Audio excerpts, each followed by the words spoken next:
আমরা ইতিমধ্যেই দেখতে পাচ্ছি নীলক্ষেত, কাটাবন, চাংখারপুল চারদিক থেকে দেশব্যাপী জামাত শিবিরের নেতাকর্মীরা সংঘবদ্ধভাবে অবস্থান নিয়েছে। ঢাকা বিশ্ববিদ্যালয় প্রশাসন এবং রাষ্ট্রীয় প্রশাসন, নির্বাচন কমিশন, আমি আপনাদের সকলের প্রতি আহ্বান জানাচ্ছি, খুব দ্রুত এই ধরনের সন্ত্রাসী অবস্থান থেকে আমাদের ক্যাম্পাসের আশপাশ এরিয়াকে আপনারা মুক্ত করুন।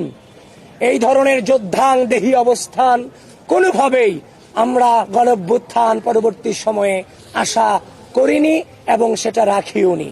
সুতরাং আশা রাখছি আপনারা সেই ব্যবস্থাগুলো আপনারা নেবেন। আর এখন যেহেতু ভোট গণনা চলছে, আপনারা আপনাদের জায়গা থেকে সজাগ দৃষ্টি রাখুন, আমরা আমাদের জায়গা থেকে সজাগ দৃষ্টি রাখার চেষ্টা করছি।